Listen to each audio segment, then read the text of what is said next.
Mics are on.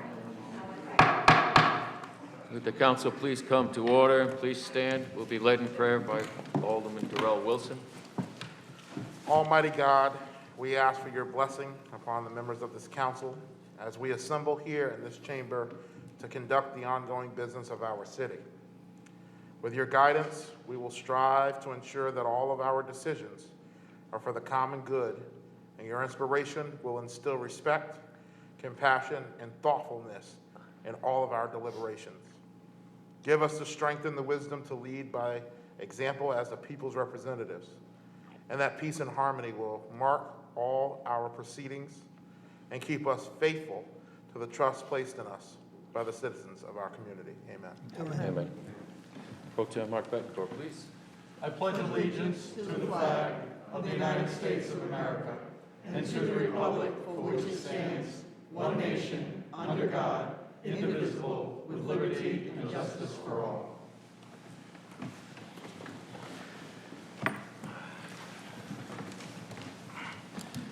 Good evening, everyone. At this time, I'd like to declare that citizen comment general is open to anyone wishing to address the City Council on non-agenda items. And please identify your name and your address for the public record when you get to the podium. And each person would have 3 minutes. The person signed up at this time is Mr. Marvin Cerruto.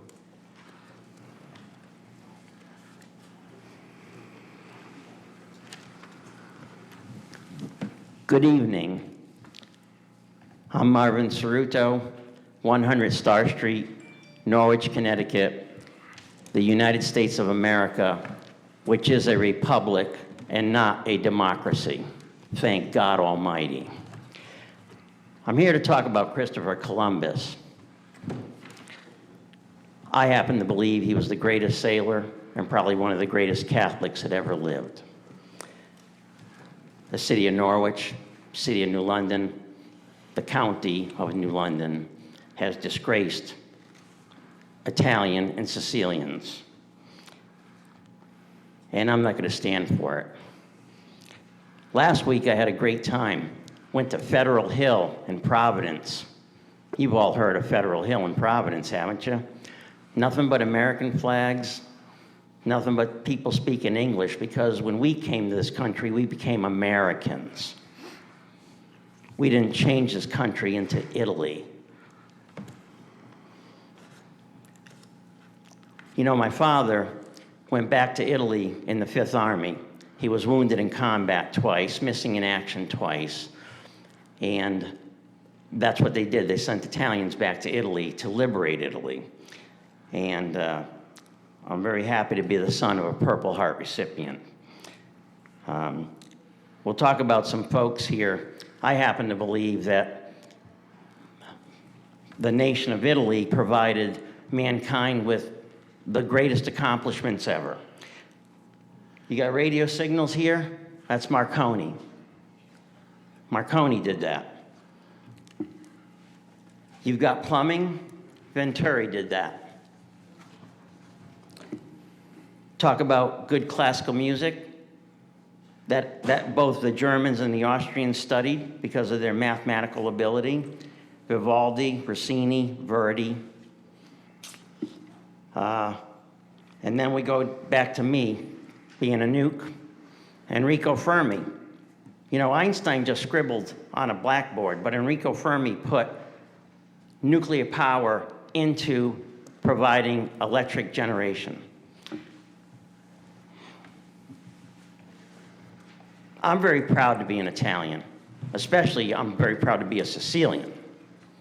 And some people better get this straight, because next month is an election. And I've told you this before. I'd love to see 7 empty seats up here. I really would. Thank you very much. My name's Marvin Cerruto. I stand on my own 2 feet. Thank you, sir. Would anyone else like to speak on non-agenda items at this time? Please.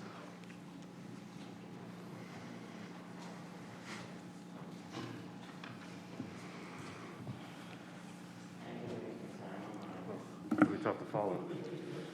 Good evening. My name is Brian Parent. I live at 262 Broadway. I'm here to talk about the property at 270 Broadway. I know that a lot of you are probably familiar with it. The bed and breakfast that's not a bed and breakfast, but it is a bed and breakfast, and she can't can't seem to make up her mind. I've called several times, probably at least once or twice a month, multiple times during some, for the noise that comes from her properties. And I've been told by the police that, well, there's no noise ordinance. So I finally, after the last time, she left a note in our mailboxes, which is in violation of US code.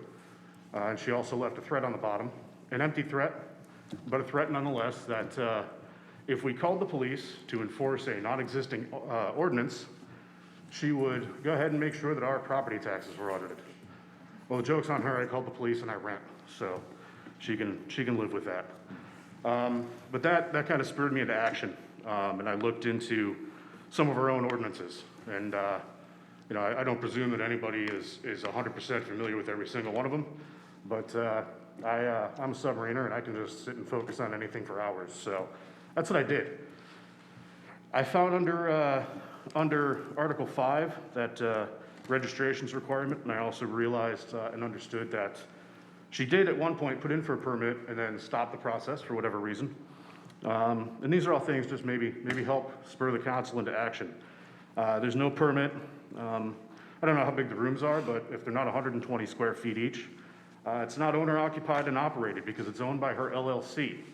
By definition of Connecticut state statutes, an LLC is separate from an individual or person, and therefore an LLC cannot actually occupy any kind of a dwelling.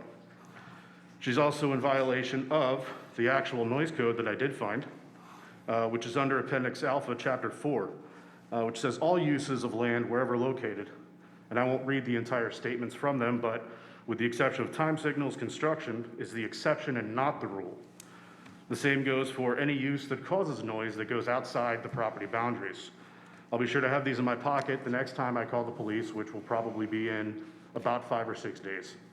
In addition to that, I also understand that she was told to bring her property up to code, so now she's also causing a safety concern for her guests, and she also has more than one car there, which sounds kind of silly, but in accordance with, again, our ordinances here for the city of Norwich, any bed and breakfast operating must have one spot per room available on the property. I've almost gotten struck pulling out of my property several times. So I'd just like to ask the council to act and either enforce the ordinance or create one that can be enforced. Thank you. Thank you, sir.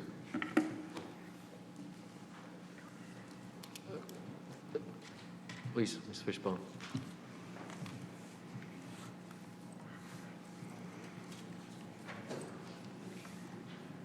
Beryl Fishbone, 19 Bliss Place.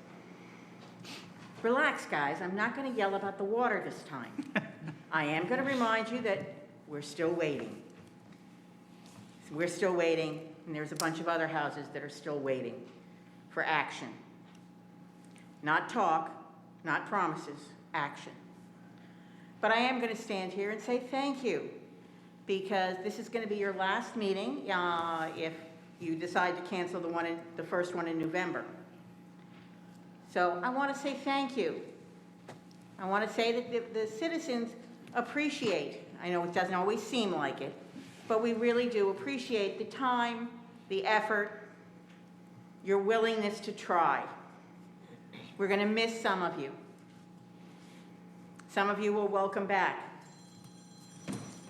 But regardless, we do want to say thank you and wish you well, wish you health and happiness, and we hope that you won't leave us alone, but that you'll be joining us, the residents and the citizens and the taxpayers, as we continue to battle and to fight and to make our community better. Thank you. Thank you. Please, Ms. Filbert.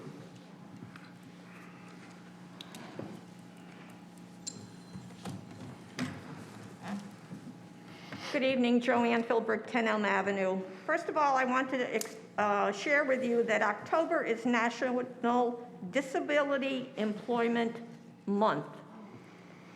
I bet not one of you up there are aware of this, which just goes to show how you treat our disabled citizens, of which I am now one. I want to talk to you about the mask mandate. It's not enforced. It's a joke. My health is not as important as the health of the unmasked individual. You obviously, or apparently, think there's a health risk. Otherwise, you wouldn't have a man with a policeman with a gun sitting downstairs day after day after day after day. So it's either a health emergency or it isn't a health emergency. I want to, most of you know that I have been a fan of the city, not a fan of the city. I have reached my saturation point with the majority of you. You're all running for re-election, most of you are. But very few of you ever respond to my questions or comments. I have tried every avenue, passive, aggressive, nice, not so nice, and you continually blow me off. So I don't think that the majority of you deserve to be up there because you don't respond to your constituents. And the same goes for you, Mr. Salamone. I have been trying for 1.5 years to get you to answer a question for me, and you either refuse or for whatever reason. The last thing, which brings me to my next point, COVID has taught me one thing. The city of Norwich does not need 14,000 boards and commissions. Shake your head, Mark. So if you become mayor, I expect to see you cut. It's ridiculous. The last thing I'm going to say is that once a week I go to Niantic for an appointment. It's not a happy appointment, it's a necessary appointment. And when I go to Niantic, I do not see boarded up buildings, abandoned buildings, uncut grass, unmowed lawns, vagrants, drug addicts, prostitutes, drug dealers, anywhere within the confines of Niantic. They have a nice main street. So I'm going to leave you with my thought. When I look at the city of Norwich, all I see for the majority of it is poverty and desperation. You spend, and nothing ever gets any better. I have been here since December of 2004, and I'm still waiting. So I implore you, I beg you, I beseech you, I threaten you, I cajole you. Do something of substance. Find a project and take it from beginning to end, and I'm not talking about the roundabout. Thank you. Thank you. Anyone else like to speak? Yeah, sir, Mr. Bowie.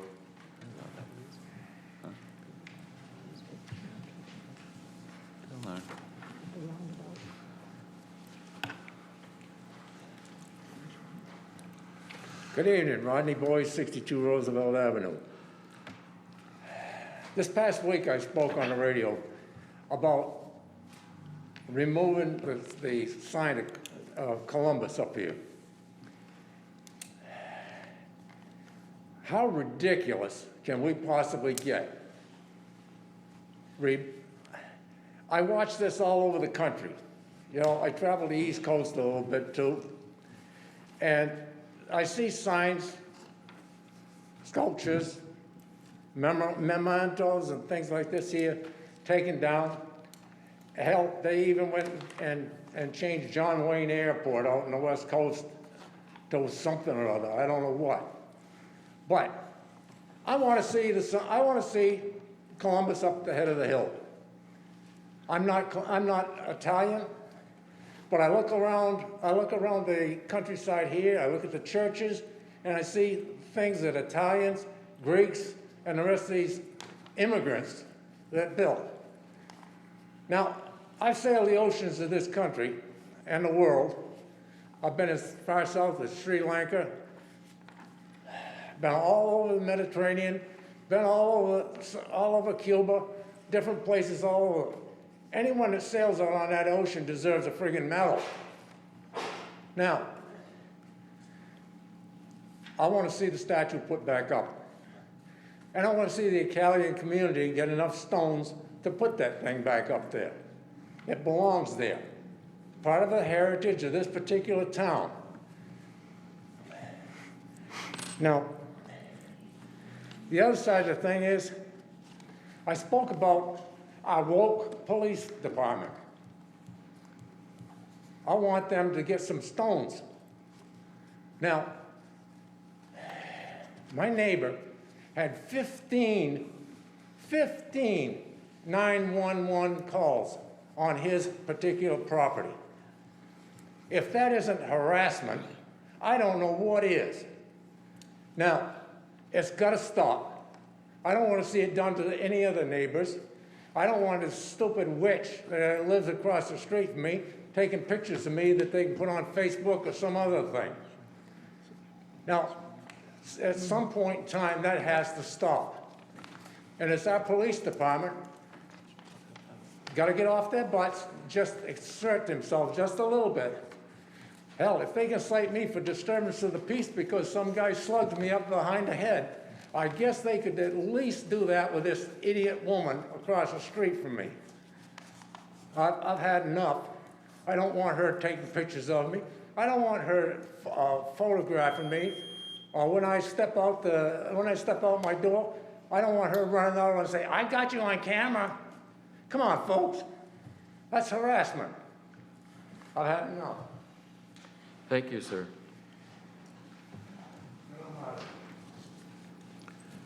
Anyone else like to speak under open general comment? Yep, Coach. How you doing? Good evening.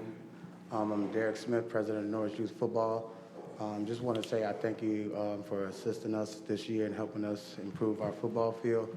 But I just wanted to mention that we still need the vegetation done. And we were down at practice today, and we had got some sparks, and I think it's due because of the vegetation, so we had to cut off our lights for practice tonight. So I'm just hoping that, I know you're doing things for us, but I'm hoping that we make sure we put that in with the assistance that we're getting, because it affects the kids trying to prepare for games during the week. Thank you. Thank you, Coach. Else like to address the council? Yes, Ms. Hayes.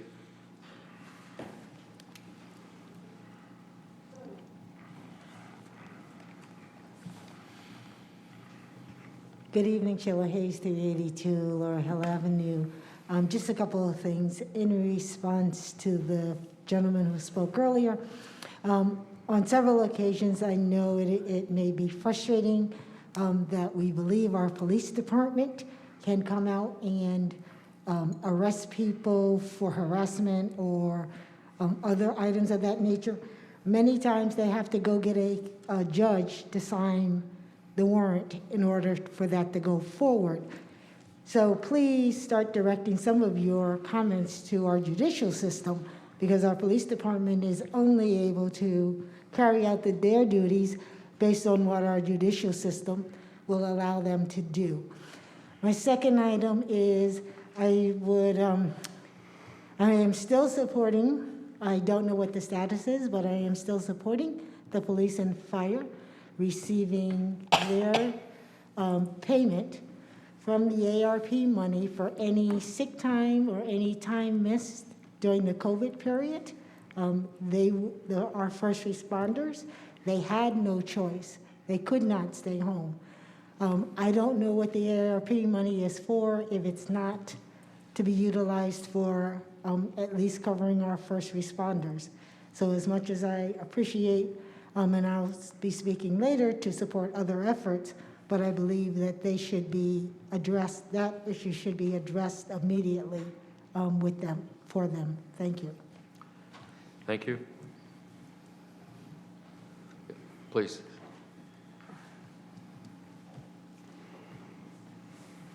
Swaranjit Singh, resident of 56 Briar Hill Road. Norwich, Connecticut.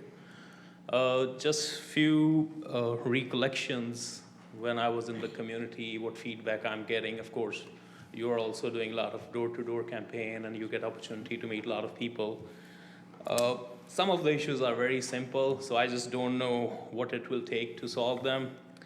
Some of issues are very basic and seems like we are not maybe aware of it, and that's why nobody have done anything about it. Number one is in resident area, people are driving too fast. So my thing is we can easily put speed detectors at few of those streets which are prone that people see those big streets like Canterbury Turnpike or Scotland Road or some other streets, and there's nobody out there, it's a residential area, and they just put their thing on the gas pedal. So if they're aware of some light shining, if they are going over 25, they might, maybe it's not intentionally, maybe it's just, when you see a street, you forget. There's a speed limit of 25, it's still residential area. So something should be done for that. There are increase in incidents which you can verify with the Norwich PD. Cars are being stolen, catalytic converters are being stolen, robberies are going on. My suggestion is we should at least have plate reader cameras, and of course, like some of you guys have served in PD, so you can relate better.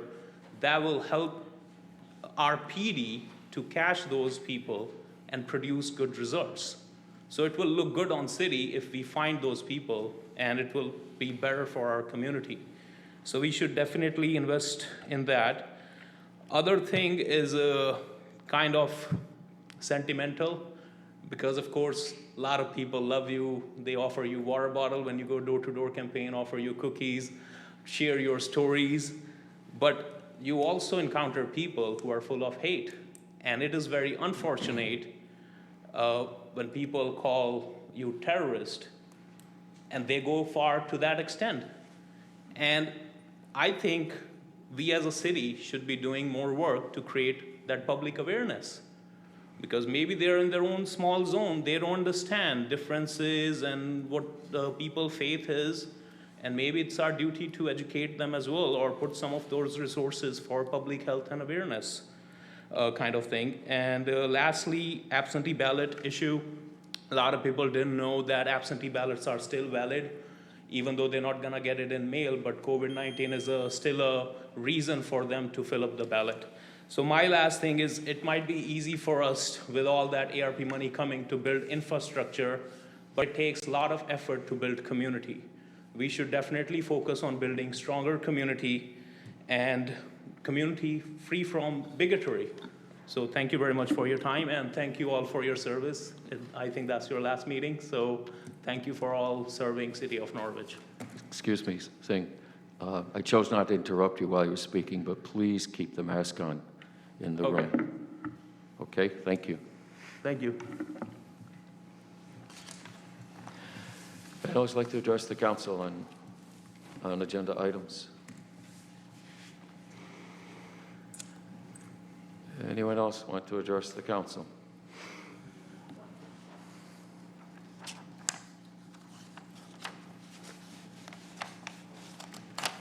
Again, anyone else like to address the city council at this time?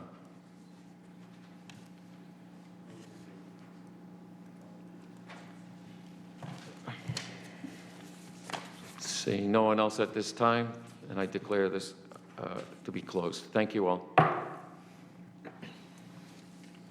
Public hearing, an ordinance appropriating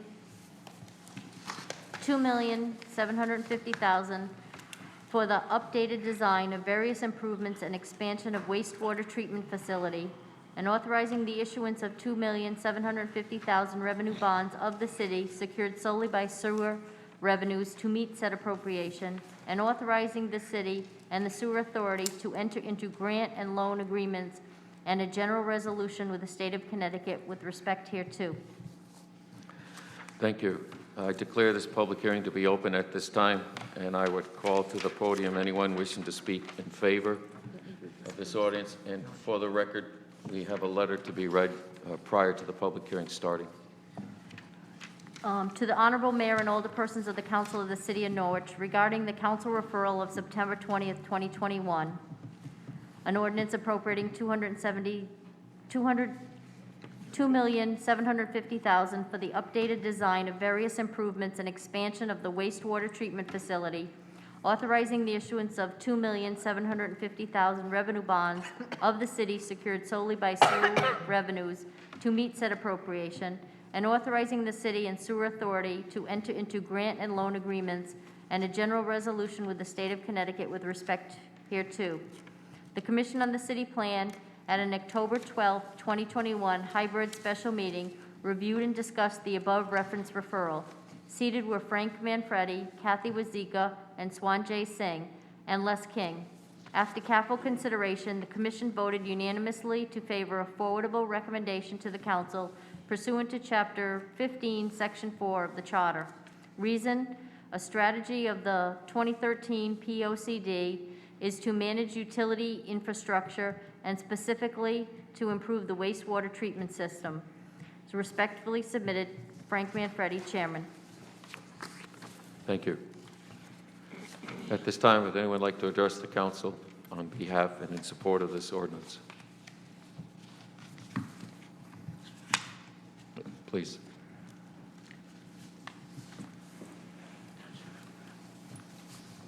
Joanne Philbrick, 10 Elm Avenue. I am not opposed or in favor of this ordinance, but I do need someone to help me understand the language that says secured solely by sewer revenues. I think this is something that needs to be spread across the board.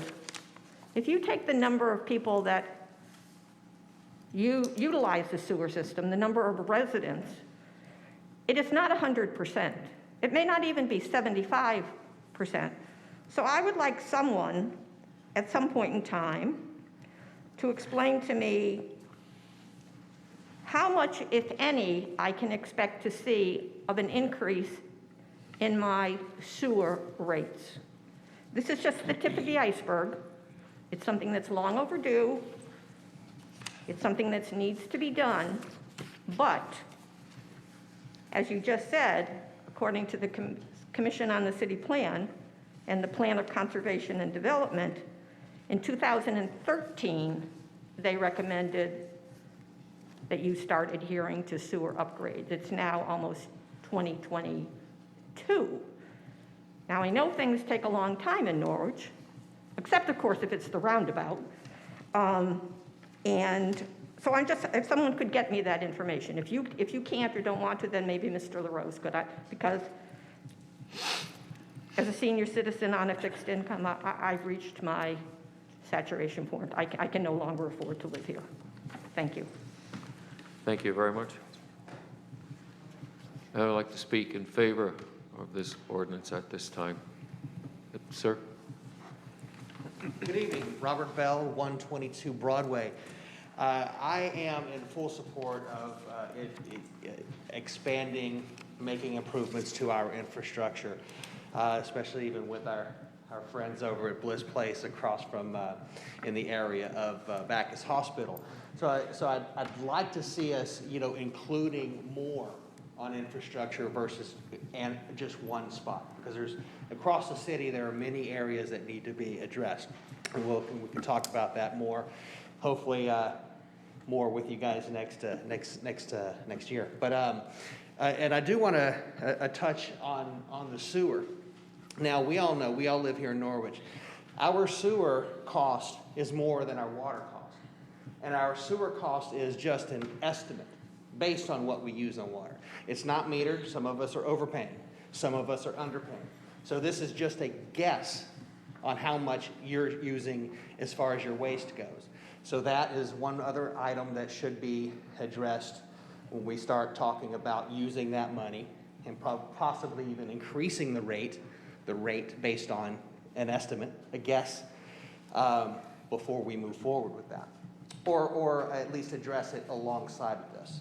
And, but yes, absolutely. Let's move forward with some improvements, but let's really improve on our infrastructure here, especially on when it comes to cost out of our taxpayers' pocket.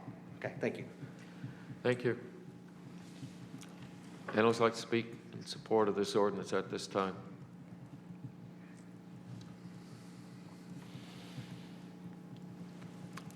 Would anyone like to speak in support of this ordinance at this time?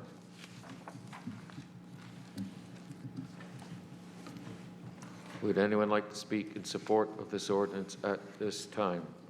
Seeing no one else, is there anyone here in opposition to this ordinance? Is there anyone here in opposition to this ordinance? Is there anyone here in opposition to this ordinance? Seeing no one in opposition, I then declare this public hearing to be closed. Thank you. Second reading and action on the previously presented. An ordinance appropriating $2,750,000 for the updated design of various improvements and expansion of the wastewater treatment facility, authorizing the issuance of $2,750 revenue bonds of the city secured solely by sewer revenues to meet said appropriation, and authorizing the city and the sewer authority to enter into grant and loan agreements and a general resolution with the state of Connecticut with respect hereto. Thank you. At this time, I'd ask for a motion to bring this forward from the council, please. Alderwoman Gould, is there a second? Alderwoman Eller Miles. And if I might ask the General Manager of Public Utilities, please, to come forward. One of our constituents had some questions, and if you could please address those. Thank you. All right, specifically, which question would you like addressed? One person spoke about the rates and the impacts. Others spoke about the use and the water bill versus the sewer bill, the concept of estimating, things of that nature. And then if the members of council have further questions, please be available. Thank you. Absolutely. So we have in place rates that will support this design and this construction of this project. To do that, we had to increase the rates 6.5% roughly, and we put that in place for 3 years, starting last year, this year, and again next year. We're going to be doing a cost of service. We'll reevaluate. There may be other funding opportunities with the Build Back Better national infrastructure, but right now we're looking at rate increases of 6.5% for the next 3 years. Thank you. To address the meter situation, water meters are the industry standard for measuring sewer. Sewer is very difficult to measure, and the only places where we have dedicated sewer meters are typically industrial, commercial, very large customers. ACLS Laundry has a separate meter, but every residential home is a water metered service. We do things to address issues if you're not using the water. If you have a sprinkler system, for instance, we'll allow additional meter so you can separately meter that's irrigation that does not go down the drain. If you're filling a swimming pool, you can call us with a meter reading, fill a pool, call us back after the pool is filled. We'll go back, get another reading, and we won't charge you sewer for that water used in that application. Now, the rates include things like typical use of washing a car or using an outside spigot. So the rates take that into account when we do our cost of service to develop those rates. And once again, that is the industry standard. Thank you very much. Are there questions of council? Alderman Wilson. I think you answered it for the most part, but I know kind of expounding on that question I know it talked about using the revenue from the rates increases to pay for some of this. Could you explain the true gist of what this is doing for the project itself, the whole purpose of this? Okay, so roughly 10 years ago, we started designing or redesigning the upgrade of this sewer plant. We submitted completed signed plans to the DEP in 2015, and then it sat on a desk for almost 2 years waiting for review. In that time period, they changed the flood elevations, building codes changed, and regulations changed. So they finally picked it up off the desk 2 years later, said, hey, we need to change this and start over again. So we went back, we readdressed the needs, we came up with a proposed design change, and we were finally approved funding to do this in June. Now, the funding requires that we come in front of the board, the council and our NPU board to get approval to do this. And what the funding does is it allows us to spread the cost over 20 years.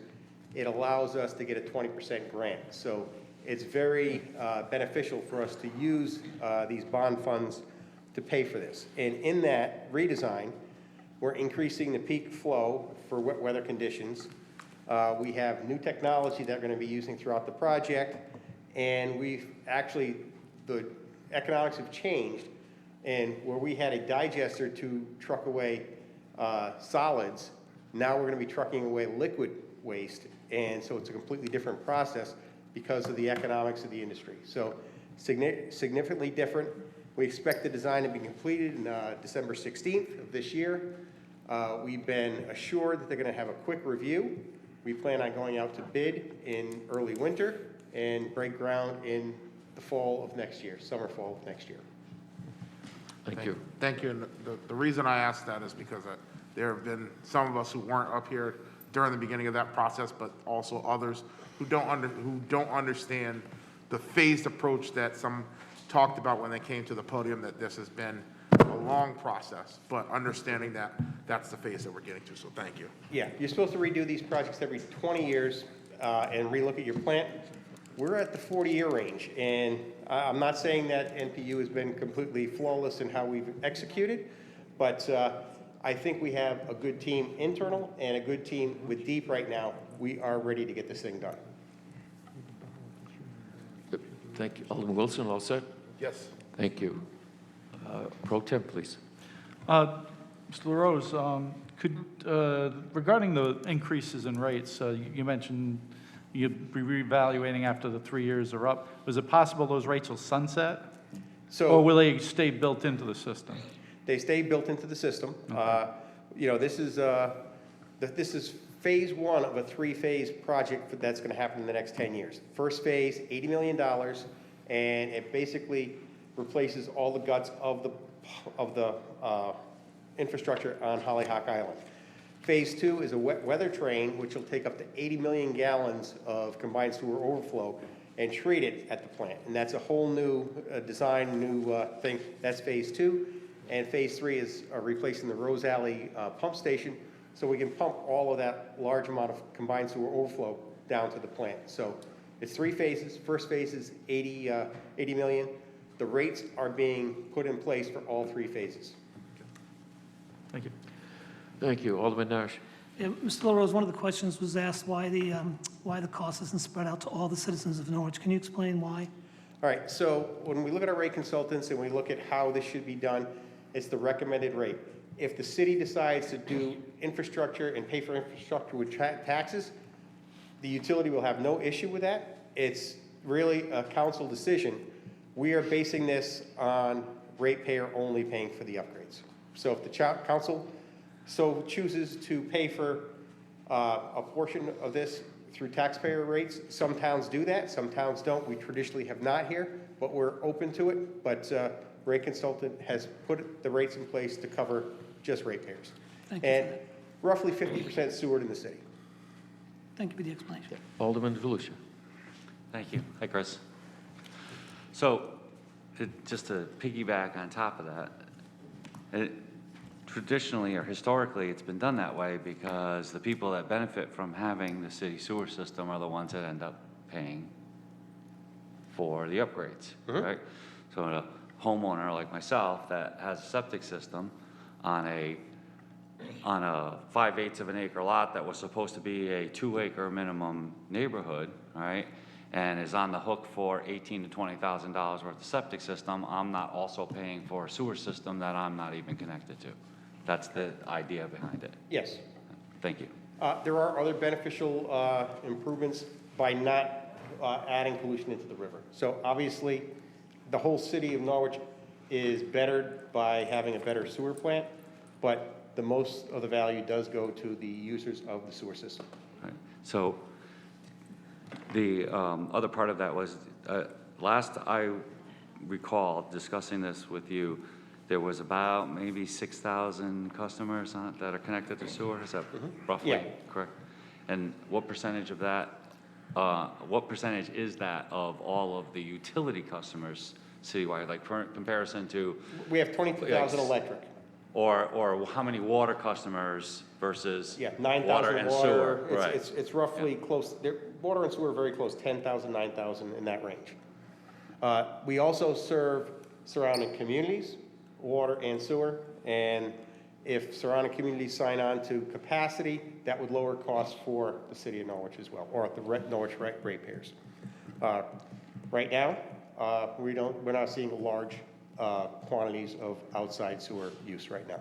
Small amounts of capacity have been purchased for small, individual businesses. Thank you. Oh, you're welcome. Other members have questions? Thank you very much, Chris. Thank you.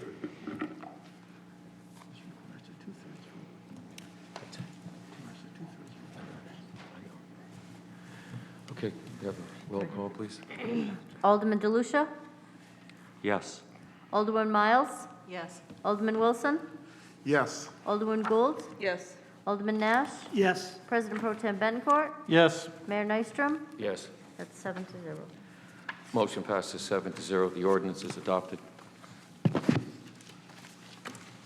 Petition and communication, a report from the Commission on City Plan regarding an ordinance appropriating $2,750,000 for the updated design and various improvements and expansion for the wastewater treatment facility, and authorizing the issue of $2,750,000 revenue bonds of the city secured solely by sewer revenue to meet said appropriation, and authorizing the city and the sewer authority to enter into grant and loan agreements and a general resolution with the state of Connecticut with respect hereto.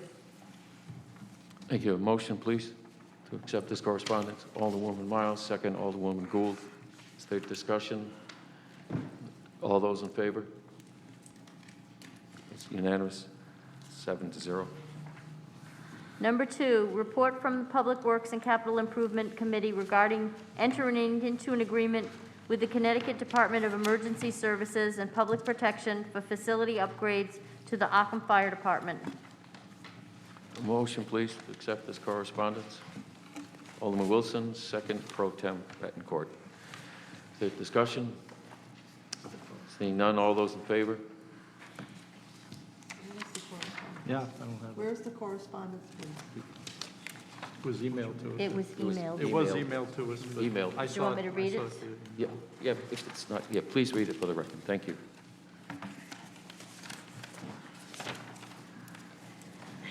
To all concerned, today, October 18, 2021, the Public Works Capital Improvement Subcommittee of the City Council met for the regular monthly meeting. On our agenda was the council referral of the DESPP grant for facility upgrades to the Ockham Fire Department. All 3 voting members were present.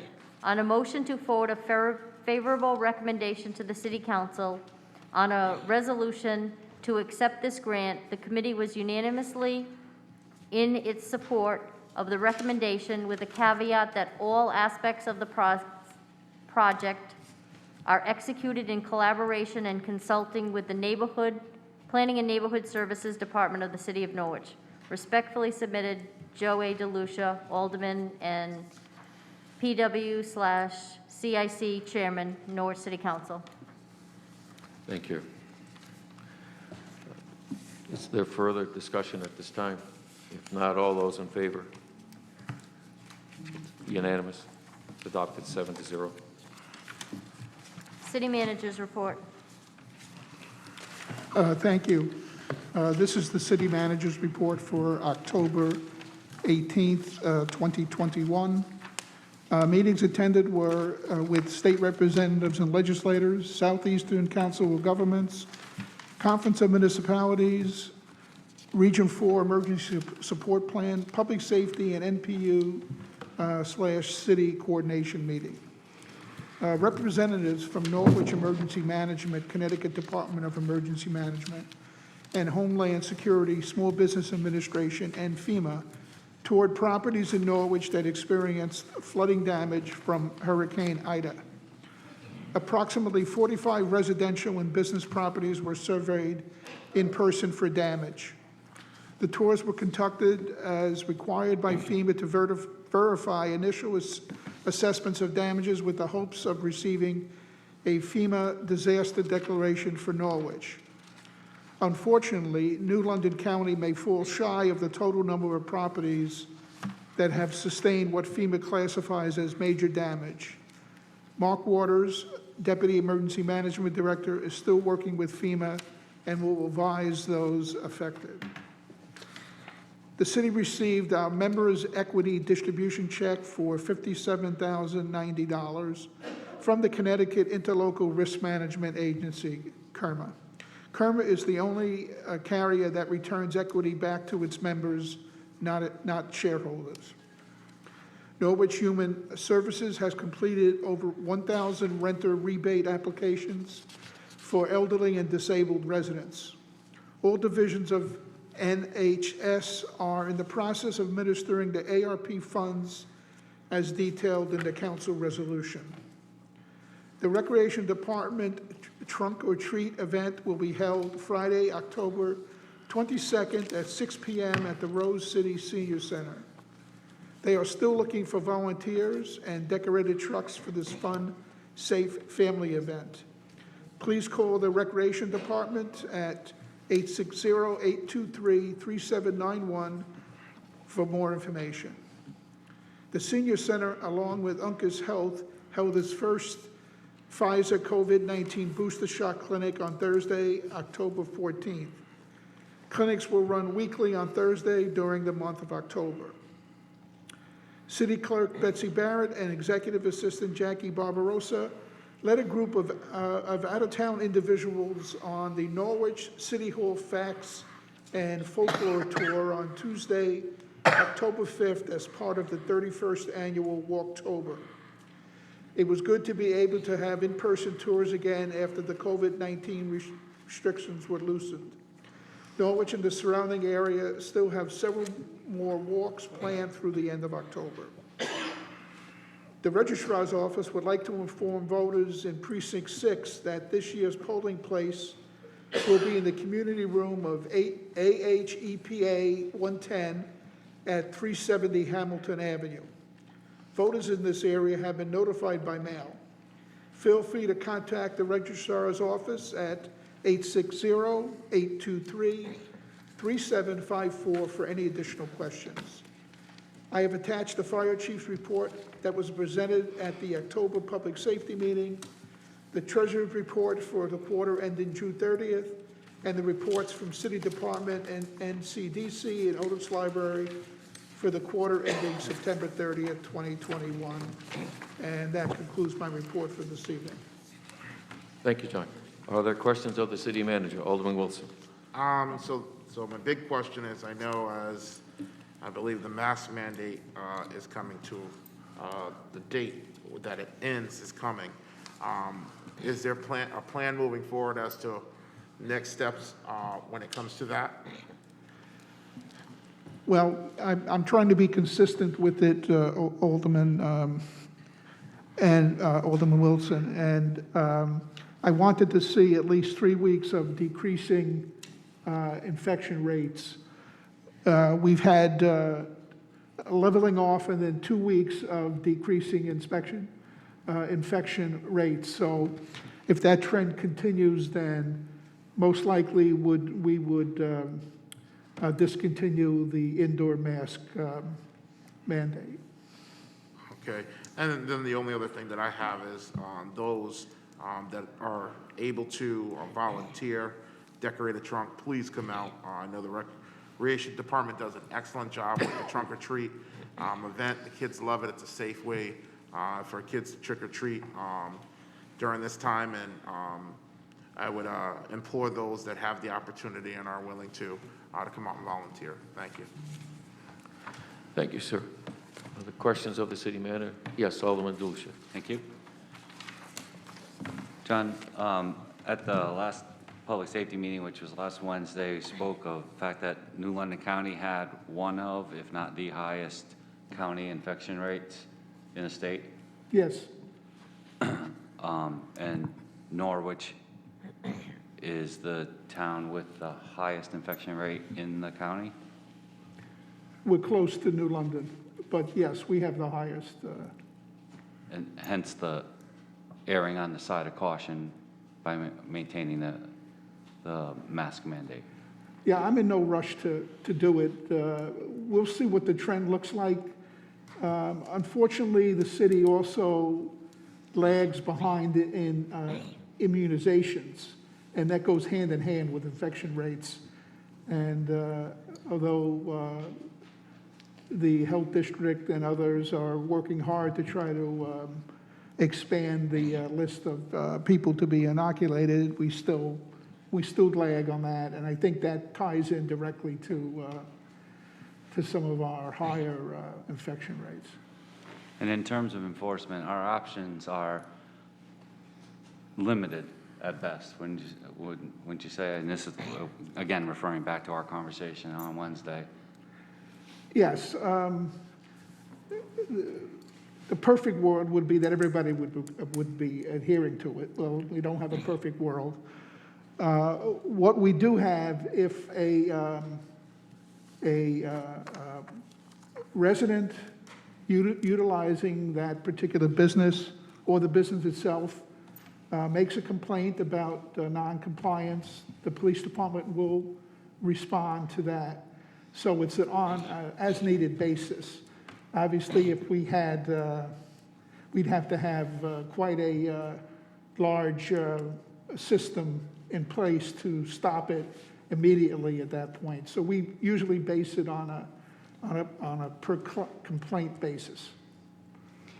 And the alternative would be to have officers randomly entering businesses and just issuing summonses to people who weren't wearing masks. Yeah, it's not very realistic to think we could do that. Exactly, and it was, as I'm sure you recall, it was pretty clear that it is unlikely that a business is going to call and ask for their customers to be arrested for not wearing a mask. Not likely. The only time it happens if people get belligerent, sometimes the business will call if somebody makes a point of not wearing the mask, and then there's a mix-up between the individuals. So we do get that. Those realities being what they may, it still does not say that we should abandon No. mask wearing. No, exactly, yeah. Okay, thank you. Thank you, sir. Is there further questions of the city? Yes, Alderwoman Gould. Not necessarily a question, more like a public service announcement, along with the fact that one of the polling places has been changed. Just want to remind everyone that if you need an absentee ballot, please contact the city clerk's office right away so that you can fill out your form and get a ballot. If you are unable to get to the polling place this year, you need to get an absentee ballot. So if you are in need of an absentee ballot, they're not automatically coming to you this year, so please contact the clerk's office to get it, and then be very timely in getting it back to the clerk so you will get your actual ballot.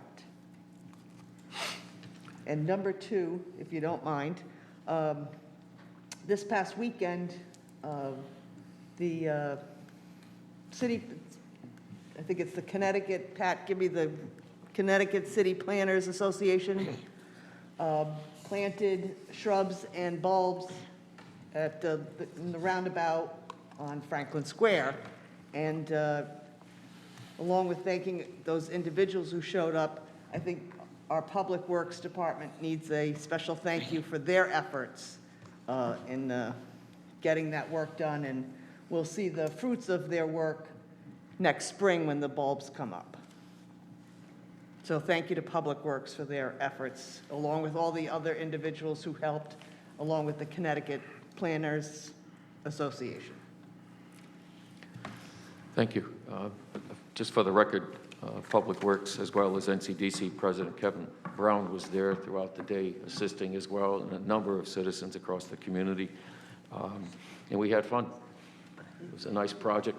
And I'd also like to make note that the bench was unveiled, dedicated to Jason Vincent's memory. There's a beautiful plaque attached to it. If you haven't read it, I would invite you to go read it. And the bench is already getting lots of use from the general public. It's situated overlooking Franklin Street, Main, and the roundabout itself. And it's something that came about because Jason Vincent's high school classmates, their class president reached out to me, and then she put together a fundraising drive. They actually have almost $500 left over, and they'll be putting that money to good use as well in Jason's memory. But it was a real collective community effort across more than one state, actually. A number of these people are up in Massachusetts at this time. Thank you. Are there further comments or questions of the city manager?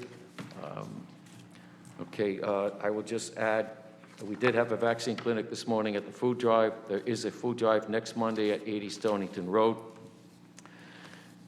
9 to 12. We're still averaging about 1,000 families on every Monday. So people in need of food security, please don't hesitate to come.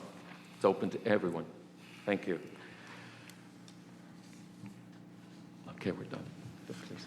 Old business resolution relative to enter into agreement with the Connecticut Department of Emergency Service and Public Protection for facility upgrades to the Ockham Fire Department. This time I'd ask for a motion, please. Bring this forward. Alderman Nash, second Alderwoman Gould. Is there discussion? Being none. Roll call, please. Alderman DeLucia? Yes. Alderman Miles? Yes. Alderman Wilson? Yes. Alderwoman Gould? Yes. Alderman Nash? Yes. President Pro Tem Bettencourt? Yes. Mayor Nystrom? Yes. That's 7-0. Motion passes 7-0. Thank you. Citizen comment on resolutions. I declare citizen comment on resolutions to be open at this time. Please identify your name and your address at the time at the podium. You have 3 minutes. A person has signed up first. Please. Thank you. Dylan Barcina. Bless you. God bless you. Good afternoon, everybody. My name is Dylan Barcena from 239 Boswell Avenue. Born at Bacchus Hospital, raised in the city of Norwich, I am a Norwich native. I am also proud to be Peruvian and Puerto Rican and come from a family of entrepreneurs. As an aspiring entrepreneur, I have participated in the Global City Norwich Working Lab program and so grateful for all the new skills and educational information I learned in the class taught by Peter Helms and Suki Lagrito. As a Peruvian, I have also participated in the Peruvian events hosted by Global City Norwich. And as an inspiring photographer, I have been able to utilize my talents for the program. I am also a proud member of Rose City United. Before I met Suki, there were no existing programs through the city for Peruvians or Puerto Ricans. My family and I now feel welcomed and embraced. In fact, my father has been working on opening a Peruvian Puerto Rican bakery and cafe on North Main Street. Through Global City Norwich, our family has been encouraged and supported to invest in the city, and I would like to say thank you for believing in Global City Norwich, and thank you for supporting immigrant and minority business workers. Thank you very much, sir. Mr. Kevin Brown.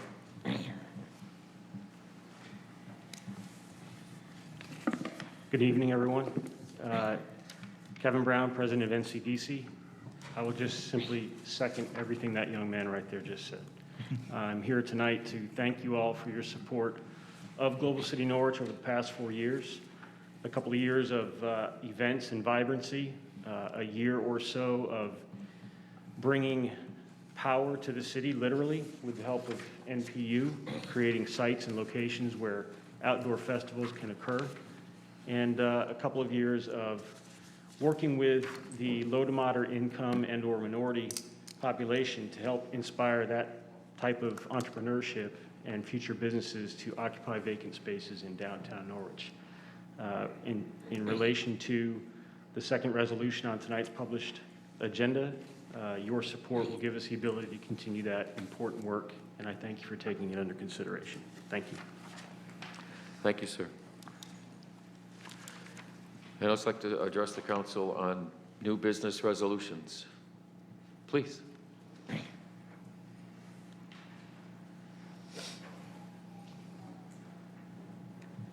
evening, everyone.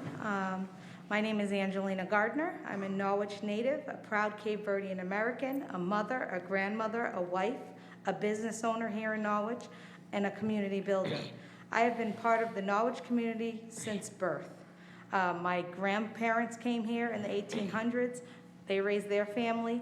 My parents came here, lived here their whole life, raised their family, and I'm raising my family here. I have 9 grandchildren, and they all live here in Norwich, 6 children.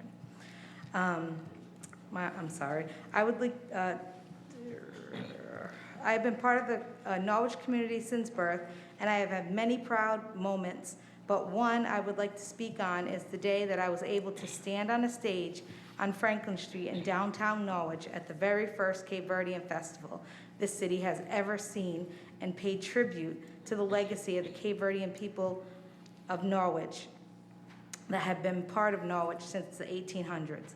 Global City Norwich brought the community together at the Cape Verdean Festival and all the other events where we, as business owners, artists, musicians, families, kids, visitors, and all people from all walks of life could come together and celebrate our culture. This is so important in our city to have, because for the first time we feel a sense of unity. We really need to start celebrating culture again through festivals and events in Global City Norwich. Thank you to the City Council members for everything you've done to help Global City, and thank you for considering resolution number 2. Growing up here in Norwich, we went to other Cape Verdean festivals that were in Massachusetts, that were in Rhode Island, and different places. And it was a thing that we went and we spent the weekend there, the whole family. We stayed there, we did business there, and my parents always would say, why can't we do that in Norwich? Why can't we bring people here?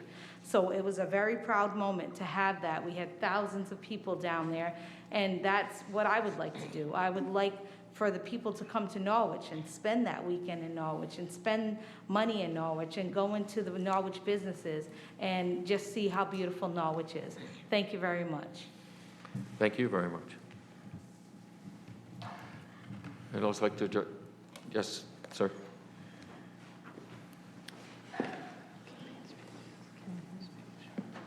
Swaranjeet Singh, resident of 56 Briar Hill Road. And just for record, I'm fully vaccinated, and I think we should definitely put more effort towards vaccination.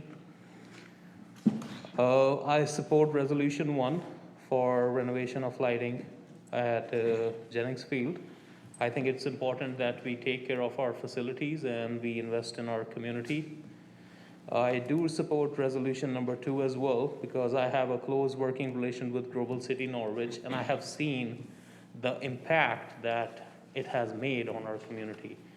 It's not just bringing people for events here, it's creating a comfort level among communities as well.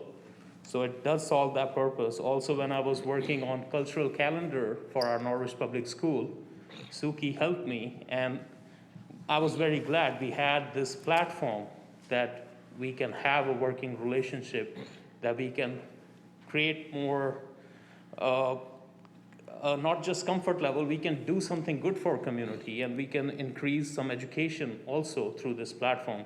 And I would like to see more efforts going towards creating multilingual resources for our populations.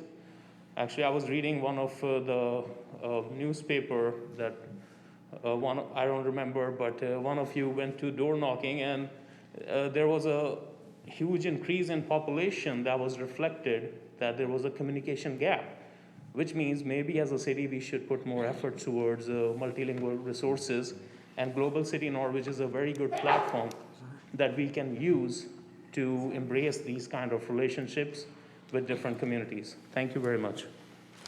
Thank you, sir. I'd also like to speak. Yes, Ms. Filbert.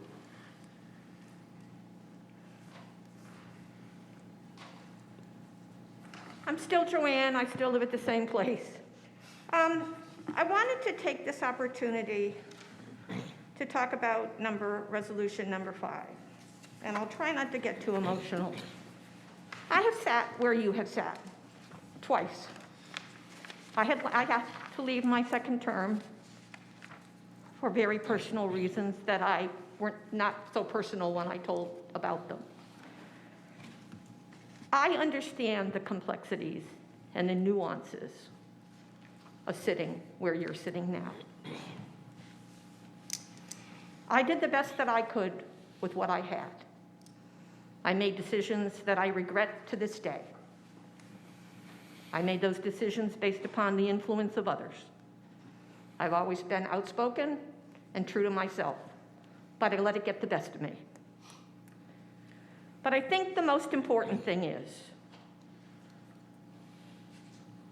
as elected officials, it is your responsibility to represent all of your constituents, not the ones you like, not the ones that you don't like, not the ones that don't stroke your ego. It's not funny, Mark. It's not. It's not. I'm not disagreeing. I've lived on this planet for almost 80 years. I've made good decisions in my life and bad decisions. One of the biggest regrets that I have is that I moved to Norwich. There is nothing for me here. The elderly, we are the forgotten generation. You're waiting for us all to die. Hence, the lack of the enforcement of the mask mandate. I have numerous friends who have been fully vaccinated, who have contracted COVID. Colin Powell would be a perfect example. So I say to you, for those that I have served with, for those of you that have been kind and considerate to me, you have my blessing. I appreciate it. It means a lot to me. And I wish you all health and happiness, because those are the two most important things in this world. I said to Mr. Brown at the beginning of the meeting, the singers in this chorus change every 2 years, but the song remains the same. It's time for a new song, it's time for a new beginning, and it's time to do what you need to do and what we want you to do. So I wish you health and happiness, and again, I thank you. Some of you we will see again, some of you we won't. But from the deepest part of my heart, I thank you to those of you that have been kind to me. Thank you. Thank you. Ms. Hayes.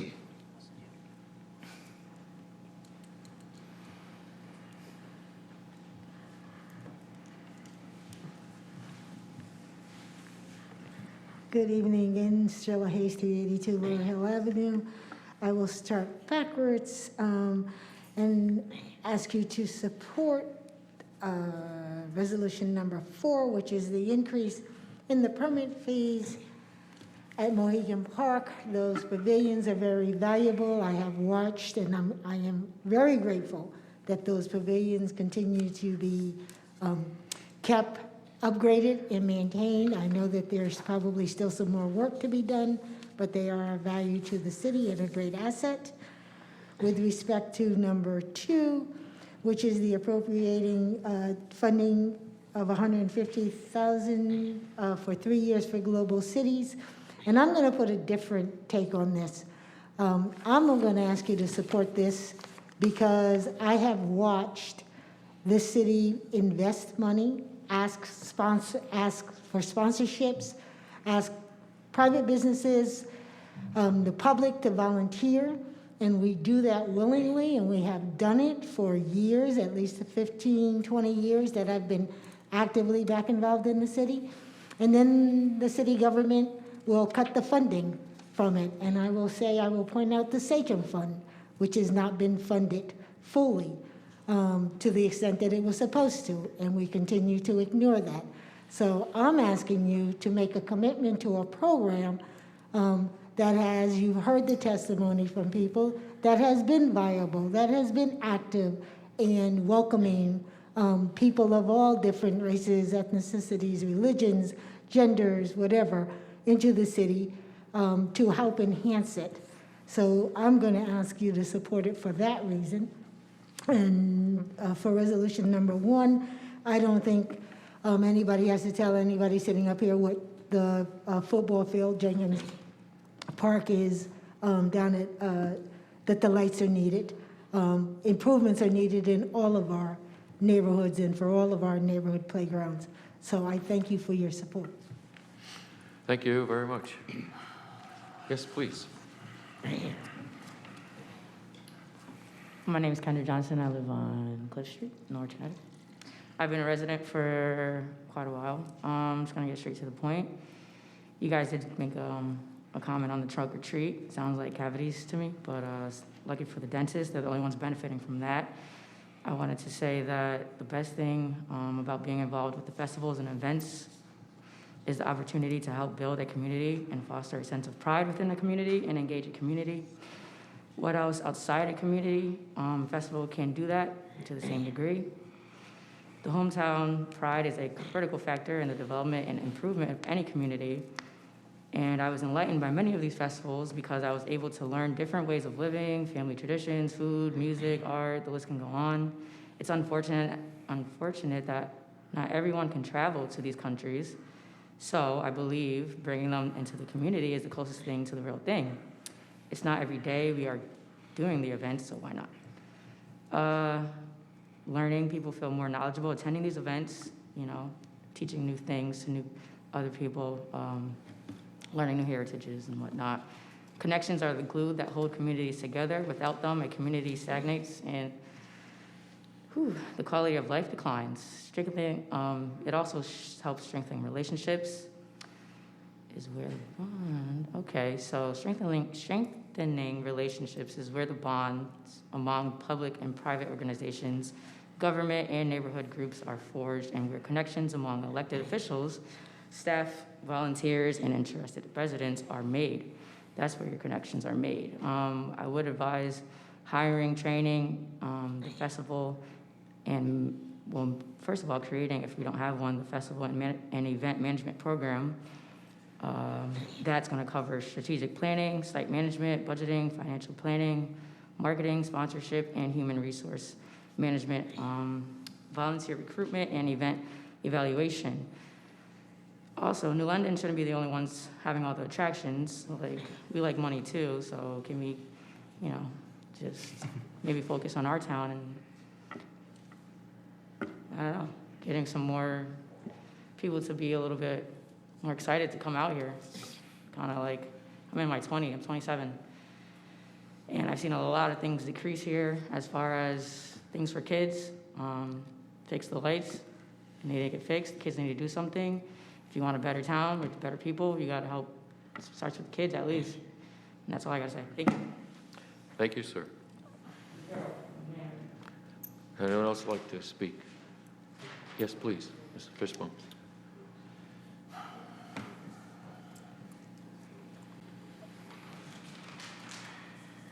Beryl Fishbone, 19 Bliss Place. Relative to appropriating $120,000 from the American Rescue Plan for renovation of lighting at Jennings Field. What a great and appropriate use of the ARP money. Well done. Relative to appropriating $150,000 of that same American Rescue Plan money to Global City Norwich Initiative with no strings attached. Not such a good plan. Sorry.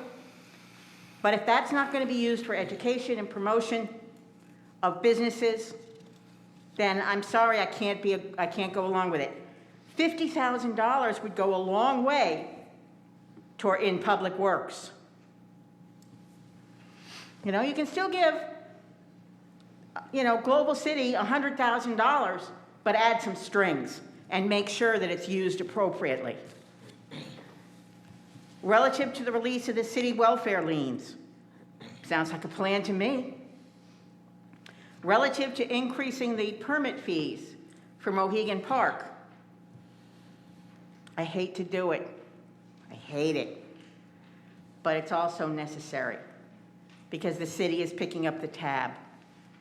And so we have to do that. And relative to canceling the November 1st council meeting, well, the next day is an election day, and there isn't a lot that you could get done. This is your last opportunity to do a lot of things. And again, I thank you. I wish you well. Good night. Thank you. Anyone else like to speak under citizen comment at this time? So the resolutions on the agenda.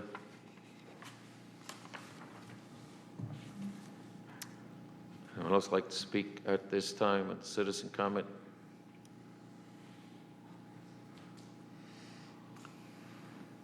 Anyone else like to speak at this time on the citizen comment? Seeing no one else, I then declare that closed, and thank you all for sharing. Resolution number 1, relative to appropriating $120,000 from the American Rescue Plan for renovation of lighting at Jennings Field. Thank you. At this time, I'd ask for a motion to bring this resolution to the floor. And please keep in mind the request from Coach Derrick, who spoke tonight. And the upgrade of the lighting there can't be done without the canopy being cut back and the trees being reduced as well, because the lights will be behind them. And it's my understanding that could be insufficient funds here to do both. President Pro Tem Mark Betancourt, second please. Alderman Wilson, is there discussion? Alderman Wilson. First let me say, for me, this is a project that probably is long overdue. Having been a kid myself playing down at the field, this lighting has been in place for a long time. I have had the joy of refereeing many of their games over the last 7 or 8 seasons. And one of the things that Derrick can attest to is several times of being cited from the conference from the inadequate lighting for a night game. One of the things that, as an official, is making sure that you can see a kid stepping out of bounds. You can see a kid fully catching a touchdown, but also the safety piece of making sure that it is well lit for obvious purposes of playing. And, you know, for us to be, this league to be winning championships every year, and they go other places, and that the field is taken care of better, the lighting is 10 times better. It's our due diligence, and I've said this several times, it's about putting your money where your mouth is. So we can't sit here and parade and cheer on our kids when they win championships in the conditions sometimes that they're winning them in. We have an opportunity to give these kids the true setting that they need to be playing in.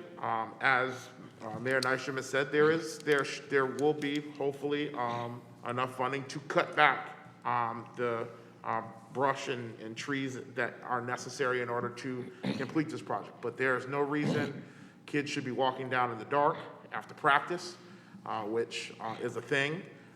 This is the time to do what's right for these kids. They have a lot of kids, if you haven't been down there, that play in that league, and they play some big towns.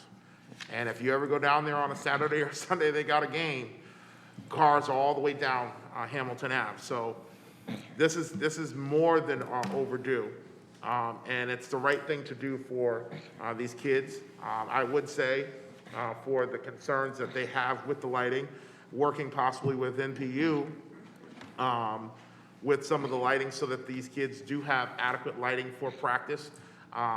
You know, there's something where we need to assist while that project gets figured out, because quite frankly, a league that takes care of some of our most vulnerable kids, there's no way they could fund a project at this caliber, along with the maintenance and other fees that they take into consideration to run a football league. So this is well overdue, and I was glad to put this forward. Thank you. Thank you. Alderman Nash. I'm going to support this as well. I started my coaching career at the youth football field down there with the Giants, and Had a great experience the 3 years I was there. I've supported the league many times. We raised money one time here with a fund that we found to buy uniforms and helmets for the team a few years back, I'll say about 10 years ago, 12 years ago. And that was the pride that I had to be part of that program. My son played in that program down there, and it is, and the fact that I get to coach other places now, I've coached up in Killingley, I've coached at New London High School, and I saw the youth program down there and how they have the access to the fields there, and their fields are far more superior than the ones that we play on. And, you know, that's a source of pride that the kids have when they put that uniform on and step onto that football field. And for years, it was a big dust bowl, and we managed to get the money to get the kids off the field for a couple of years so we could get the grass to sit and harden and get tight in there so that the roots were deep enough so the kids wouldn't rip up the field during the season. So it is a great sense of pride for me to drive by there. I don't get to see that many games because I coach elsewhere now. My Fridays, Saturdays are pretty busy, so I don't get to see there. But there's never a day that doesn't go by that I don't check the paper or talk to some of the kids that play down there. And, you know, listen, we could talk about all the ills that Norwich has over and over and over and over and over again, and that's fine. You know, the city of Norwich is kind of like a big dysfunctional family, and we fight amongst ourselves a lot. But when it comes to go outside, go to New London as a member of NFA. Go to New London as a member of the Norwich Youth Football League. You'll see it. There's a pride here that you can't challenge. It just doesn't. I coached in New London, and they always told me about this New London mystique that New London has, and the players do have a mystique. But I tell you right now, I coached 11 years at Norwich Free Academy and 3 years down at the youth football field, and there's no more mystique than you have here. This is a great sense of pride to be in this community. I'm a transplant. I moved here in 1984, and I'm proud to be here. I'm going to die here, most likely. I might buy Joanne Philbrick's house someday and die in there. I don't know. I mean, we'll see what happens. But I love this community, and what we need to stop doing is getting down on ourselves and start thinking about how we can make our community better. And this is the step in the right direction. So I was supporting this. Thank you. Thank you. President Pro Tem, please. Just a question for Alderman Wilson. Some of it I already know the answer to. How do we come up with the 120, and would that be enough to cover the tree trimming and stuff? So Derek, I'll let him answer the question, but I know he worked with different contractors and whatnot to get bidding for what the project would cost. It's between about 90 and 100,000 for them to get the work done. So this gives a buffer with the timing of the project getting done, most likely come springtime. If those costs were to increase or whatnot, it gives them some playing room. All right, well, if that's the case, though, I would like to add additional wording to the resolution. Just for clarity, for it to say, after, in the therefore be it resolved paragraph, after it says the renovation of lighting, add a comma and add the words and related expenses, another comma. Just, Is that a motion? yeah, that's a motion. I'll second. Just for the record, would you accept a friendly suggestion that Sure. include tree limbing? Well, and related expenses. Yes. It's the intent to Yes. do anything. I Yep. just wanted it to be all-inclusive, Yep. so that's why I'm choosing that language. So anything else could possibly come up, too. Okay. So, Thank you. The motion's been made and seconded. Is there further discussion on the amendment? Seeing none, all those in favor of the amendment? We'll do a roll call. Alderman DeLucia? Yes. Alderman Miles? Yes. Alderman Wilson? Yes. Alderman Gould? Yes. Alderman Nash? Yes. President Pro Tem Bettencourt? yes. Mayor Nystrom? Yes. That's 7-0. Amendment passes 7-0. The resolution as amended, is there further discussion? Seeing none, roll call, please. Alderman DeLucia? Yes. Alderman Miles? Yes. Alderman Wilson? Yes. Alderman Gould? Yes. Alderman Nash? Yes. President Pro Tem Bettencourt? Yes. Mayor Nystrom? Yes. That's 7-0. The motion passes as amended, 7-0. Number 2, relative to appropriating $150,000 from the American Rescue Plan to the Global City Norwich Initiative. Ask for a motion, please, to bring this forward. Alderman Nash, second Alderwoman Gould. Is there discussion? Alderman Wilson. So I will start by saying, growing up, being the liveliness of this community, but also going other places and seeing just what they were able to do with what they had has been a huge thing for me while serving. And for me, Global Cities, the starting of it was something that was, in a sense to me, a replacement of some of the things that were done under the Sachem Fund when it was being funded, from arts projects to cultural events, educational, to the community. And one of the things with Global City that, I sit back and when I go to these festivals and watch is seeing the number of businesses that have come out of these festivals. See, the goal is when we bring festivals and you bring things here is to do enough that they want to, or they buy into staying and being a part of this community.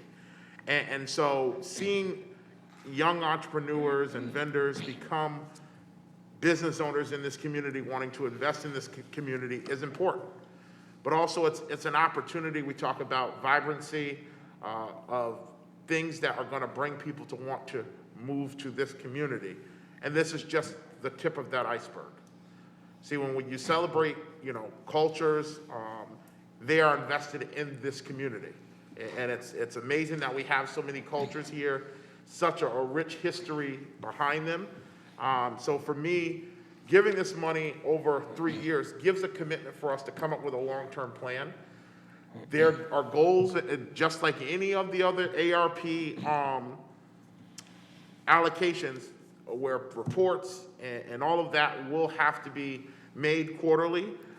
Questions can be asked, but I think it's important that we start by putting our money where our mouth is to support a program that has shown growth over the years. One of the things that I continue to challenge Global Cities is working to make all festivals that happen in the city a part of that platform.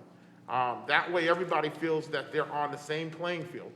But the goal is to continue to bring things here that not only bring entertainment and action to this community, but also opens up those small businesses and whatnot that then stay here and ground their roots in this community. When you see these festivals happen, it motivates some of these individuals from different cultures to buy in and actually do more in the community. So for me, this is another big one for us to continue to grow.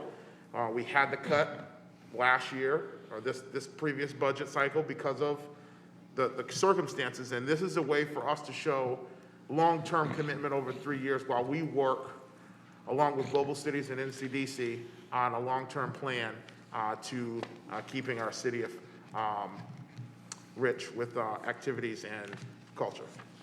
Thank you. Alderman Nash. I'll add to that, as a tale of cautionary. I have great faith in Suki. When she came here, a lot of things brightened up in our community. She's a hard charger and a blessing to the city. I was happy to hear Mr. Brown becoming the chairman, the president of NCDC. I know he's a quite capable individual.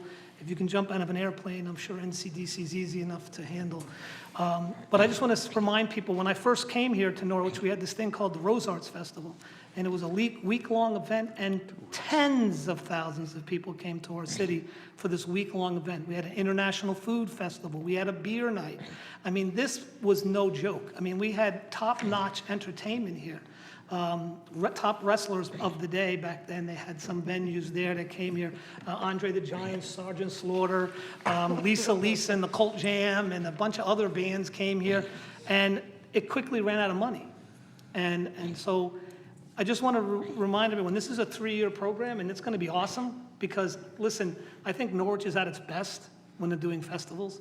I think we're at our best when we're celebrating our different cultures, whether it be Cape Verdeans or Peruvians or Guatemalans or Puerto Ricans or Germans or Irish or Italians or whatever. I think we're at our best when we do this. So, but we also need to plan, and that's why I hope that we will have a long-term plan in place so that 10 years from now, we're not going, oh, what happened to all the festivals? Because we didn't invest in it. So I will support this. I'm excited about this. I've been to most of the festivals. Some of I can't. I keep missing the Haitian Day Parade. I keep missing that event because of work. But I just think we need to keep focused on that. We need to raise money. And then I'm looking forward to a Sikh festival someday in downtown with Mr. Swansea. So anyway, so I just wanted to let you know that we need to make sure we focus on what we need to keep these festivals self-perpetuating and not looking for APR money. Thank you. Thank you, sir. President Pro Tem. So in my time up here, I've witnessed Norwich becoming a more and more diverse community. And over that time, I've heard people refer to that diversity as a challenge to be overcome. But that's really not the case. It's really an opportunity to embrace diversity. And that's the direction that this is in. We should be embracing that diversity and working with stakeholders to perpetuate education and a feeling. I mean, back in the day, Norwich was very much a segregated community in pockets. You know, you had Italians on one side, you had the Polish on Cliff Street. They had their own churches and everything else. So, that's the way it was. In this day and age, it's a little bit different. But just the same, that diversity is out there. And it needs to be celebrated, and I think this initiative, I think Global Cities helps do that. It recognizes that diversity and literally celebrates it. So, and that's the direction I think we should be going in, and I obviously fully support this. Thank you. Thank you. Is there further discussion? Alderwoman Gould. So I will also be supporting resolution number 2, but I think we have to go back to the beginning and thank Michael Rao and Chelsea Groton Bank for coming up with this idea that we should be celebrating the diversity of our community, the beauty of that diversity, and to experience other people's, other cultures, music, food, dance, etc. They've been a major contributor, or the major contributor to Global Cities Norwich. And so we can't forget that we have a partnership with them as well. And the $50,000 a year from the ARP funds will be managed through NCDC to make sure that we're spending the money appropriately for the benefit of our community. But we have to go back to the beginning to thank Chelsea Groton Bank. I just don't want them to feel like we're ignoring what they started here in Norwich and our cultural events. Thank you. Thank you. Is there further discussion? Alderwoman Miles, please. Just a quick point. I'll also be supporting resolution number 2. I think this continues the wonderful opportunity we have here in the city to expand education and knowledge of other cultures. It's a cultural exchange that everyone can participate in. It's about community engagement. You know, it's about us learning about one another. And it's a way for us to continue to celebrate the diversity that is in this city. I think it's a wonderful opportunity going forward, and I really hope that this is something we can sustain beyond the ARP monies. Thank you. Thank you. Is there further discussion? Alderman Wilson. So I did want to address one of the concerns from a resident about goals and whatnot, and I think part of that is it has timing. So 2022 is when, of course, the funds will be allocated for. So we've got time for them to sit down and come up with a plan. I think it's perpetuated on those that sit on the council to hold individuals, not just this initiative, but any of those that got money from the ARP allocation so far, hold their feet to the fire to have goals, have things that can be measured, so that we are not wasting this once-in-a-lifetime opportunity. So that, I think, is on those that sit up here to continue to do that. So thank you. Thank you. Is there further discussion? I will just reiterate my knowledge of this program. It started with a phone call from Michael Rao to my office. He asked if we wanted to partner with them for 3 years. And so they provided a grant of $100,000 for each of 3 years. And it was, in fact, to enrich ourselves by learning more about our own neighbors, our own residents here in the city. And thus we embarked on the festival platform. Had it not been for COVID, we would have had a third full year of those festivities. But it has always been the interest of Chelsea Bank to see that these storefronts be repopulated, in downtown in particular. And in fact, that is one of the tenets, which is why they continue to fund our program here. Last year, although it was at $50,000, there still is an application pending before their foundation this year for an additional $50,000. So this, in essence, allows the city to step forward and become a partner with them should they continue to provide that additional $50,000. But it's more about storefronts now. We don't want to walk away from the festivities and the fun, but we're really looking to get our different cultures excited, as we have seen some of them step forward and open up small businesses here.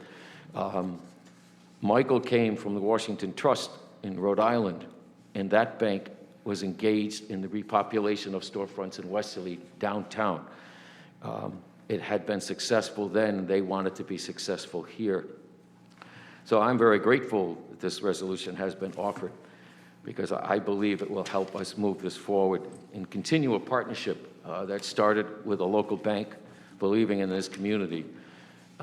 And for those who have thanked Chelsea Bank, we can never say that enough. Thank you. Is there not further discussion? Roll call, please. Alderman DeLucia? Yes. Alderman Miles? Yes. Alderman Wilson? Yes. Alderwoman Gold? Yes. Alderman Nash? Yes. President Pro Tem Bettencourt? Yes. Mayor Nystrom? Yes. 7-0. Motion passes 7-0. Number 3, relative to the release of city welfare liens. Please bring this motion forward to Alderman Gould, second by Alderman Nash. Is there discussion? Seeing none, roll call. Alderman DeLucia? Yes. Alderman Miles? Yes. Alderman Wilson? Yes. Alderwoman Gold? Yes. Alderman Nash? Yes. President Pro Tem Bettencourt? Yes. Mayor Nystrom? Yes. That's 7-0. Motion passes 7-0. Number 4, relative to increase permit fees for the use of group picnic area or lakeside pavilion at Mohegan Park. A motion, please, to bring this forward. Alderman Wilson, second Alderwoman Gould. Is there discussion? Seeing none, roll call, Alderman please. DeLucia? Yes. Alderman Miles? Yes. Alderman Wilson? Yes. Alderwoman Gould? Yes. Alderman Nash? Yes. President Pro Tem Bettencourt? Yes. Mayor Nystrom? Yes. That's 7-0. Motion passes 7-0. Number 5, relative to cancel the November 1st, 2021 council meeting. A motion, please, to bring this forward for discussion. Alderwoman Gould, second by Alderwoman Ella Miles. Is there discussion? Seeing none, roll call, please. Alderman DeLucia? Yes. Alderman Miles? Yes. Alderman Wilson? Yes. Alderwoman Gould? Yes. Alderman Nash? Best of luck to everybody. Yes. President Pro Tem Bettencourt? Yes. Mayor Nystrom? Yes. That's 7-0. Thank you. The motion passes 7-0. Mr. Mayor, Alderman Nash? you may I have a hand up. moment? Please. Oh, thank you. I just want to make a few comments before I leave here tonight. I sit here with my last council meeting with mixed feelings. I have served the city of Norwich in various capacities since 1984. I've served city politics for 14 years, 12 of which I've had the pleasure and the honor to sit here as a council person. I've been a chairman of committees. I've been a member of committees. There's much I would like to say, but it would just run on. And to be honest with you, some of it would be kind, and some of it would not be so kind. So I'm just going to say this. I would like to thank all my colleagues, my constituents, and all those who have guided me over the years, helped me, educated me, and showed me a level of respect, which I'm very thankful for. I want to thank the many department heads, many of the employees of the city, including all of our volunteers, the city manager's office, Betsy Barrett, amazing woman, and I want to thank her for all the understanding and consideration she's given me over the years. I will miss some of this, and other things I will not miss. I am honestly the worst politician in the world. I am thin-skinned, and I take everything to heart, and it means a lot to me because this city means a lot to me. When I was a police officer, it meant a lot to me. My wife thought I'd be a lot tougher after I retired because of all the stuff I went through, but it wasn't the case. I'm over-trusting, and I'm oversensitive. So I needed to take a break from the city council. It's been quite a roller coaster in 12 years. You've seen me at my best. You've seen me at my worst. I've gone through death of my parents, bankruptcy, and I've had many of my fellow colleagues, some sitting in the audience who's a lot of times very curmudgeon with me, but defended me when I didn't defend myself. And I can't express how thankful I am to Peter Nystrom, the mayor, and Joanne Philbrick for that time that they stood up for me when I didn't stand up for myself. So like I said, the 14 years have been quite the roller coaster. I don't know if I'm done. I don't know if I'll be back if you want me, and let me come back, but my family needs a break. The 2-minute run to the grocery store to get a gallon of milk usually turns into 45 minutes to an hour. To go to the gas station to fill my car up usually winds up being 45 minutes to an hour. It's tough sometimes even to go into restaurants. So I just needed some time off after the last 6 terms to take some time to spend with my wife and recharge the batteries, because I don't care who sits up here, it takes its toll on you after a few terms. My very first term, I was completely ignorant, and I was blessed to have great council people sitting with me. Mark Betancourt was next to me. We wrote each other many notes over the course of that 2-year period, and he helped me out a lot. Ben Latham helped me out a lot.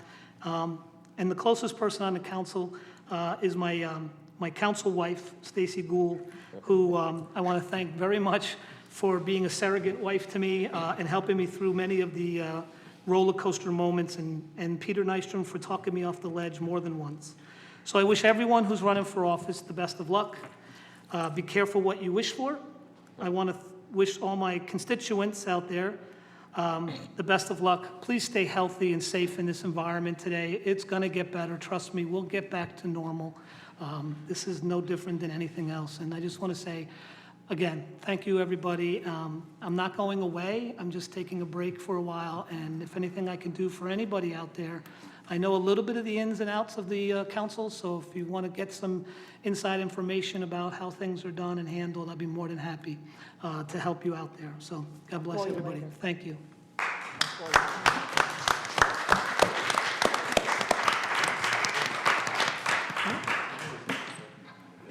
Alderwoman Gould. I hereby move pursuant to Connecticut General Statute, Section 1-200, subsection 6, that the members of the Norwich City Council go into an executive session for the purpose of discussing the acquisition or disposition of real estate or interest in real estate when publicly regarding the site, and the acquisition or disposition of interest in the same would adversely impact the price of the same, and to review preliminary drafts of proposals in the development and use of the property. The council, having determined that the public interest in withholding such documents clearly outweighs the public interest in disclosing at this time, and to review commercial or financial information given in confidence, not required by statute. City Manager John Salamone and Corporation Counsel Michael Driscoll shall be asked to participate during all or portions of this executive session at the request of the City Council. Motion made. Second, please. Alderman Wilson, second. Roll call. Alderman DeLucia? Yes. Alderman Miles? Yes. Alderman Wilson? Yes. Alderman Gould? Yes. Alderman Nash? Yes. President Pro Tem Bettencourt? Yes. Mayor Nystrom? Yes. That's 7-0. Thank you. Council, come back to order. Let the record show no votes were taken during the executive session. Thank you. Motion to return? No. Motion to return? Yes, thank you. Alderwoman Gould, second. Alderwoman Miles. Roll call. Those to return. Alderman DeLucia. Yes. Alderman Miles. Yes. Alderman Wilson. Yes. Alderman Gould. Yes. Alderman Nash. Yes. Alderman Bettencourt. Yes. Mayor Nystrom, Turning my yes. tongue. Motion to return passes 7-0. Alderwoman Gould, is there a motion? Second. Gould, Nash. Roll call on adjournment. DeLucia. Yes. Miles. Yes. Wilson. Yes. Gould. Nash. Good night, everybody. Yes. Betancourt. Yes. Nystrom, yes. Motion to pass 7-0. We are adjourned.